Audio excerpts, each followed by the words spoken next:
Okay, well, here's my Husqvarna stripped down on the front. Handlebar hanging by bungee cord, and I got the lower race out. I'm replacing the steering stem bearings. I gotta get the top race out. It's hard to get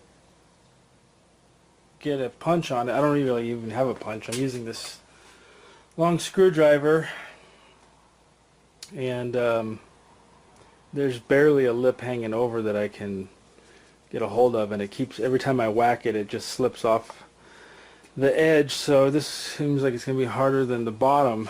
I've already got the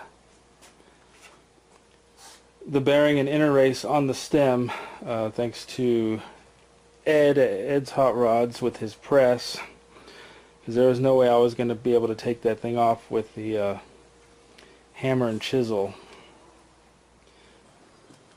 So now I got the old race off, and I'm using the old race to drive in the new one, and it's not going in evenly as it would if I had the actual tool to drive it in evenly on all sides at the same time. So I'm just tapping a little bit here and there as I go until it gets seated inside the head.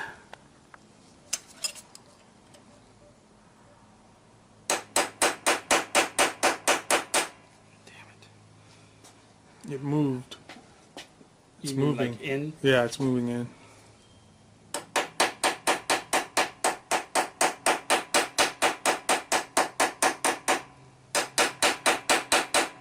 It seems like it really wants to go in on this side, even though I'm avoiding it, and I'm hitting it harder on this side, and it's sticking out more still. Mm-hmm.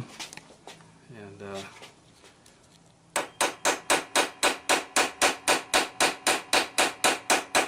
this can't be good for the integrity of the race.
I guess I'll probably be able to hear it when it's seated.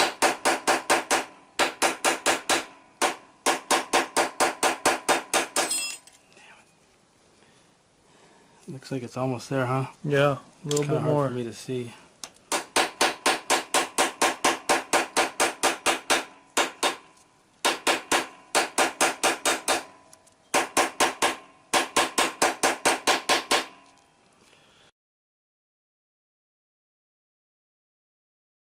So here I am getting ready to wrap my bike up.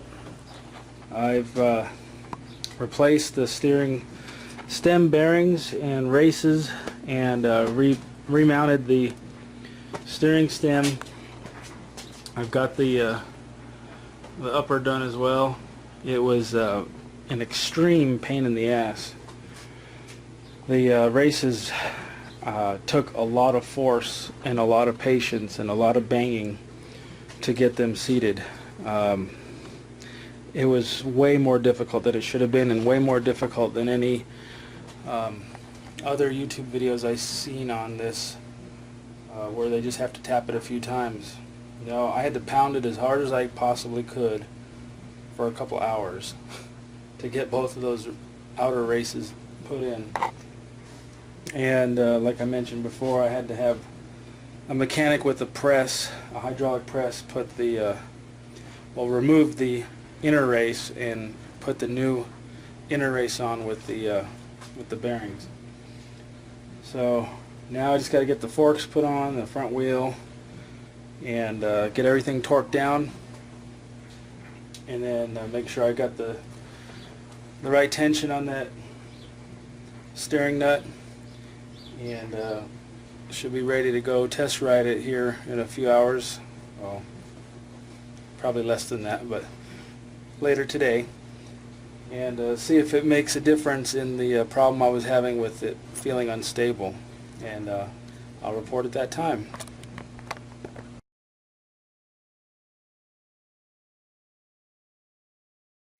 Okay, so now I've got the forks put on. I'm just torquing down the bolts on the triple clamps. Got the lower one torqued on this side.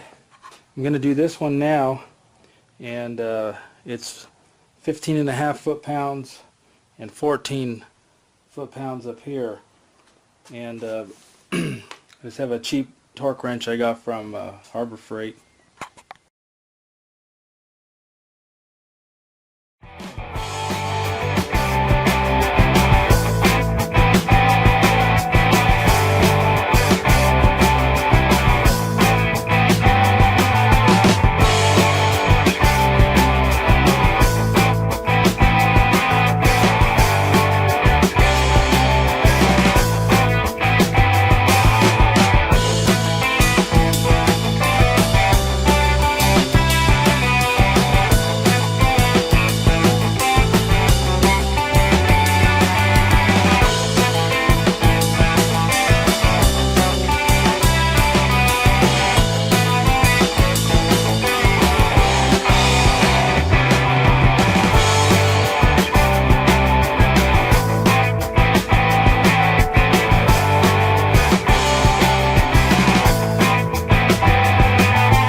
Okay, so I've got the forks and the wheel back on the bike.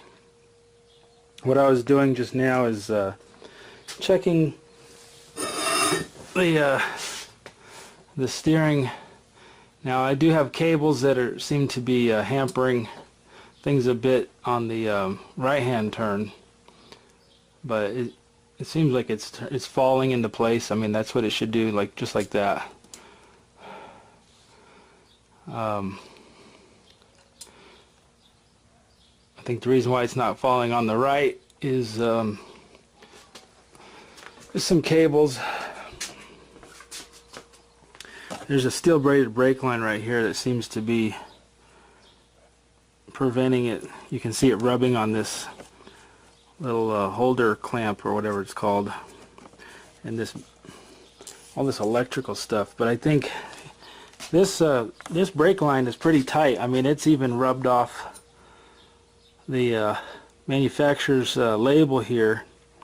And by the way, it says it was made in January 2013, and the VIN number's on the other side. But I mean, that brake line just seems really tight. It makes me wonder if I won't be able to use bar risers on this bike. Anyway, I think that's the only thing that's hampering it. So what you do to tighten that is this spanner nut here. Use a spanner wrench, or you can just use a screwdriver with a hammer and punch it into that. And I tighten it down to seat the new bearings into the outer races, tighten it down, then back it off until it seems like it just falls naturally. That perfect happy medium, not too tight, not too loose. Now I need to torque this steering lock nut. Steering nut. I don't know what you call it. Steering head nut. I need to torque that to 60 foot-pounds. And that part of it will be done. Looks like I got some grease I need to wipe off there. And then I can, and I've already torqued the triple clamps, then I can torque the fork pinch bolts and the axle nut, or axle bolt.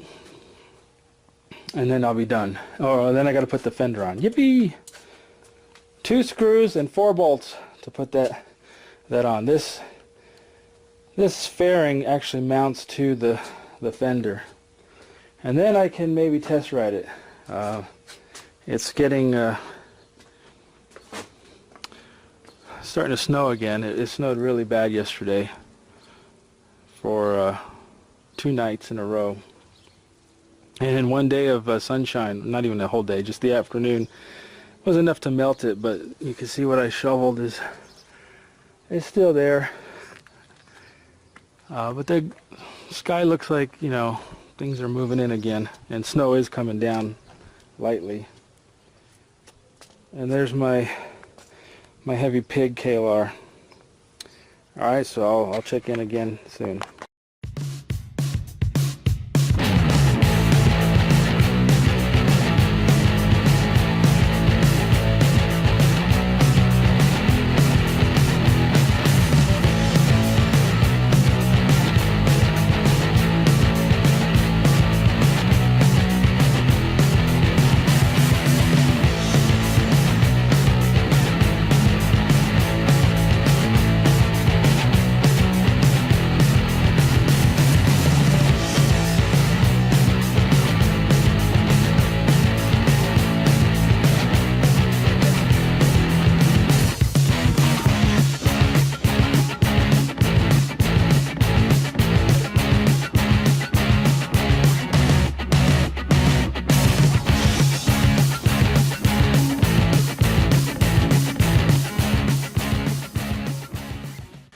Okay, so I've taken the bike down off the stand, and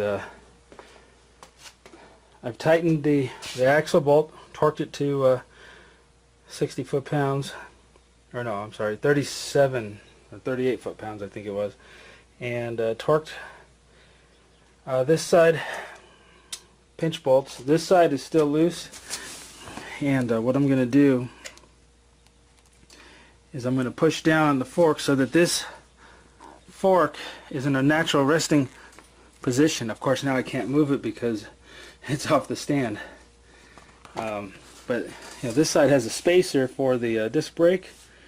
This side doesn't, so it can move, and you don't want to tighten it. You don't want to torque it and have it in too far, or not in a natural straight aligned position. So to help it find its natural resting position, I'm going to just push down on the forks a few times, and then I'll tighten up those pinch bolts. Of course, I have to put the camera down to do that.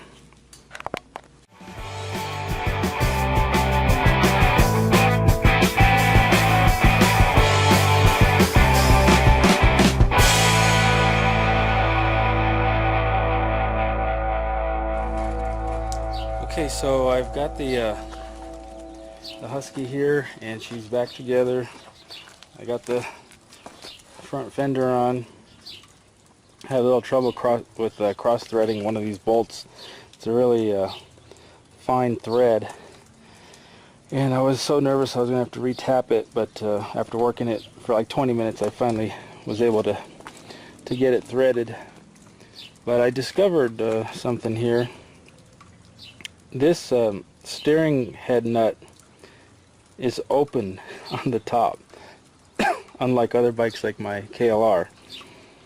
So I found out where the problem was as far as water and sand getting into my bearings.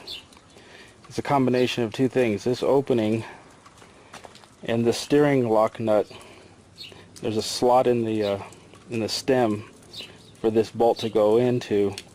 And so when I was doing water crossings and stuff like that, water and sand was going in here, getting on the other side of that stem through the steering lock nut opening,